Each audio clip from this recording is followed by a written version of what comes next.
Hello friends, જય શ્રી ગણેશ. બધાને સ્વાગત છે તમારું મારી ચેનલ ગુજરાતી કિચનમાં.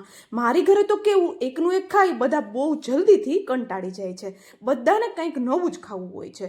તો મસ્ત વરસાદ પડે છે એટલે મેથીના ગોટા તો આપણે બનાવતા જ હોઈએ છીએ, પણ આ ગોટા મેથીના ગોટાની જેમ ખાવામાં ખૂબ જ ટેસ્ટી છે.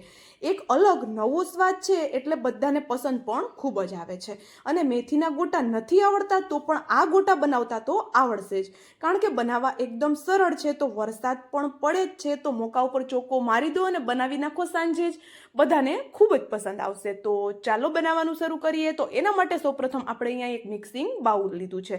મિક્સિંગ બાઉલમાં આપણે અડધો કપ જેટલું દહીં એડ કરી દઈએ. દહીં છે વધારે ખાટું નથી લેવાનું, તાજું દહીં હોય એવું જ દહીં આપણે લેવાનું છે. હવે દહીં છે ને સરસ એવું આપણે આ રીતે ફેંટી લેવાનું છે, જેથી કરીને દહીંમાં જે પણ ગાંઠો છે એ સરસ એવી તૂટી અને દહીં એકરસ સરસ એવું થઈ જાય. તો અહીંયા દહીં જોઈ શકો છો આપણે સરસ એવું ફેંટી લીધું. તો આપણે એમાં સ્વાદ પ્રમાણે મીઠું એડ કરી દઈએ અને સાથે જ આપણે એમાં અડધી ચમચી જેટલી ખાંડ એડ કરવાની છે. ખાંડ ચોક્કસથી એડ કરવાની છે, એનાથી આપણા ગોટાનો કલર પણ સારો આવશે અને ગોટા એકદમ ફ્લફી બનીને તૈયાર થશે. હવે અહીંયા આપણે 2 ચપટી જેટલા ખાવાના સોડા એડ કરવાના છે. વધારે પડતા સોડા લેવાની જરૂર નથી, બસ 2 ચપટી જેટલા એડ કરી દહીં સાથે બધી વસ્તુને સરસ એવી મિક્સ કરી અને ફેંટવાની છે.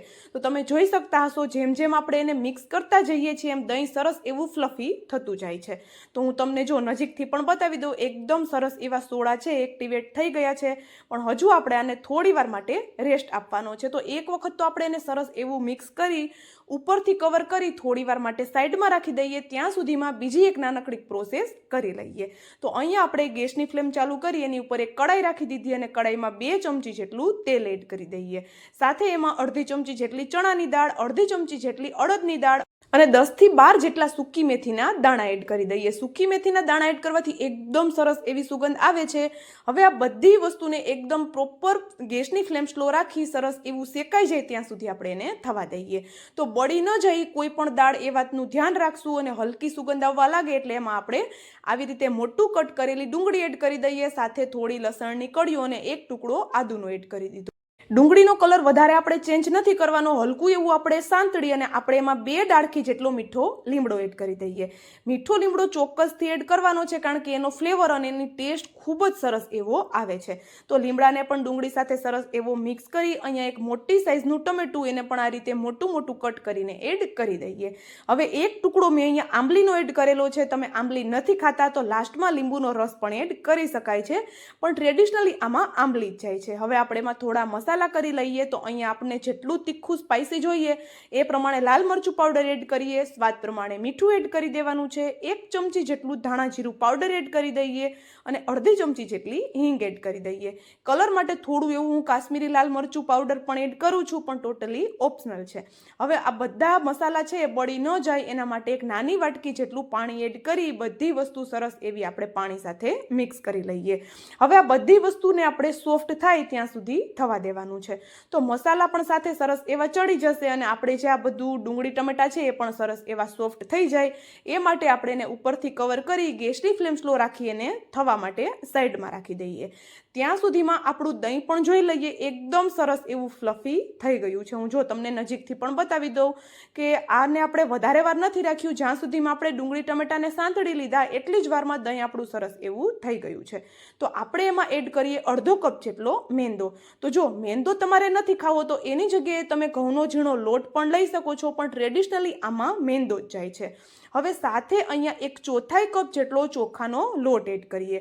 અડધો કપ જેટલો ચોખાનો લોટ મેં લીધો હતો, એમાંથી 1/4 કપ જેટલો યુઝમાં મેં લીધેલો છે. હવે અહીંયા એક મુઠ્ઠી ભરી અને લીલા ધાણા એડ કરી દઈએ. લીલા ધાણા થોડા ચડિયાતા રાખશું.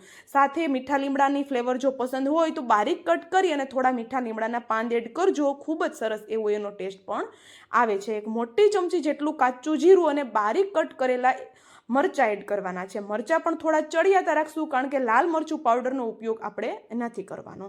જનરલી જેવી રીતે આપણે ભજીયામાં મરચાંનું પ્રમાણ વધારે હોય છે એ જ રીતે આમાં ધાણાનું અને મરચાંનું પ્રમાણ વધારે રાખવાનું છે. હવે દહીં સાથે એકદમ સરસ એવું બધી વસ્તુને શરૂઆતમાં મિક્સ કરી લઈએ અને પછી આપણે જેમ જરૂર લાગતી જાય એમ આપણે એમાં થોડું થોડું પાણી એડ કરી આ લોટને સરસ એવો ફેંટવાનો છે. તો આ રીતે આપણે એને સરસ એવું મિક્સ કરતું રહેવાનું છે અને થોડું થોડું પાણી એડ કરતું રહેવાનું છે. લાસ્ટમાં હું તમને બતાવું કે લોટને આપણે કેવો બાંધીને તૈયાર કરવાનો છે. તો તમે જોઈ શકતા હશો કે એક જ ડાયરેક્શનમાં આપણે એને ફેરવવાનું છે અને જરૂર લાગે એટલું થોડું થોડું હાથમાં પાણી લેતું જવાનું છે. તો અહીંયા આપણો આ લોટ છે એ બનાવવામાં થોડી વાર લાગે છે, મતલબ વધારે વાર નથી લાગતી. બસ ફેટાઈ જાય લોટ આપણો એટલે એકદમ ફટાફટ આપણા ભજીયા બનીને તૈયાર થઈ જાય છે.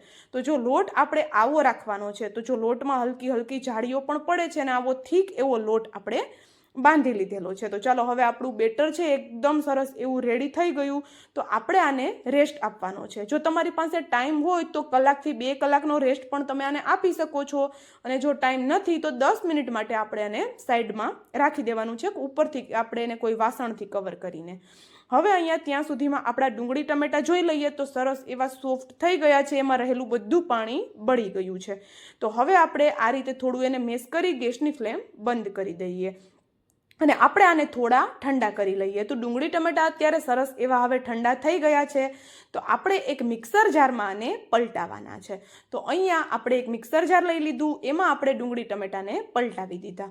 હવે પીસતી વખતે જો તમને જરૂર લાગે તો થોડું પાણી એડ કરી આને એકદમ સરસ એવું આપણે પીસી લેવાનું છે. તો આપણી અહીંયા ગોટા સાથે ખાવા માટેની એક ચટપટી ચટણી બનીને તૈયાર થઈ ગઈ છે. આ ચટણી આ ગોટા સાથે જ નહીં પણ પ્લેન દાળ ભાત સાથે ખાશો ખૂબ જ તમને ટેસ્ટી લાગશે. એના સિવાય ઇડલી, ઢોસા, ગમે એ વસ્તુ સાથે તમે આને ખાશો એકદમ ચટપટી આ ચટણી બને છે. તો વધારે ક્વોન્ટિટીમાં થોડી બનાવી અને એકાદ દિવસ માટે ફ્રીજમાં સ્ટોર પણ આને તમે કરી શકો છો. અહીંયા જોઈ શકો છો આપણી એકદમ સરસ એવી ચટણી તૈયાર છે. ઉપરથી આપણે એને કોઈ તડકો કરવાની જરૂર નથી, કારણ કે પહેલેથી જ આપણે એમાં તડકો કરેલો છે. તો ચાલો ચટણી તો આપણી રેડી થઈ ગઈ. તો ત્યાં સુધીમાં આપણું બેટર હવે આપણે જોઈ લઈએ. તો જોઈ શકો છો બેટર છે એ પહેલાં કરતાં થોડું એવું ફૂલ્યું છે, મતલબ કે સરસ એવું આપણું બેટર સેટ થઈ ગયું છે. તો જો હું તમને નજીકથી બતાવું, હલકું હલકું એ ફૂલવા લાગ્યું છે અને આવું થીક એવું આપણે બેટર બનાવવાનું છે. એ વાતનું ખાસ ધ્યાન રાખશું. વધારે સોફ્ટ બેટરને આપણે નથી કરવાનું, મતલબ કે વધારે પાતળું બેટરને નથી કરવાનું. તો અહીંયા એક વખત ફરી પાછું મેં એને ફેંટી લીધું અને હવે આપણે આને તળશું. તો તળવા માટે પહેલેથી આપણે તેલ ગરમ કરી લીધું હતું અને તેલ છે એ વધારે ગરમ નથી રાખવાનું. મીડિયમ તેલ છે એ ગરમ થાય એટલે આ રીતે પાણીવાળો હાથ કરી અને આ રીતે ભજીયા જેવી રીતે પાડીએ એવી જ રીતે આ ગોટાને આપણે તેલમાં પાડી લેવાના છે.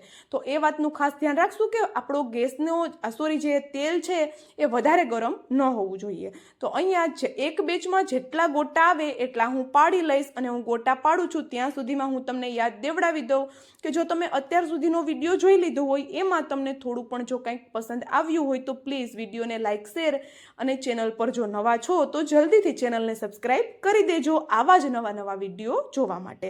અને સાથે મને કોમેન્ટ પણ જરૂરથી કરજો કે તમે મારો આ વિડીયો ક્યાંથી જોવો છો અને તમને વિડીયો કેવો લાગ્યો.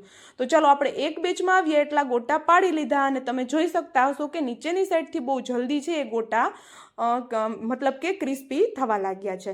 તો જો ગોટા છે એ આપણે એટલા માટે જ કહ્યું કે ગેસની ફ્લેમ આપણે સ્લો રાખવાની છે, નહીંતર ઉપરની સાઈડ તો એકદમ પ્રોપર સરસ એવા ક્રિસ્પી થઈ જશે પણ અંદરથી જાળી પણ નહીં પડે અને સાથે ગોટા છે એ કાચા પણ લાગશે. પણ ગેસની ફ્લેમ સ્લો રાખી આપણે આને તળશું એટલે બધી સાઈડથી એક જ સરખા તળાઈ અને રેડી થશે અને અંદરથી એકદમ જાળીદાર એવા બનીને તૈયાર થશે. અને હા, આ ગોટા અને ચટણી ક્યાંના ફેમસ છે એ તમને જો ખબર હોય તો મને ચોક્કસથી કોમેન્ટ કરજો. તો અહીંયા આપણા ગોટા છે એ તળાઈને રેડી થઈ ગયા. તો આપણે એને બહાર કાઢી લઈએ અને લાસ્ટમાં હું તમને ગોટાને તોડીને પણ બતાવી દઈશ.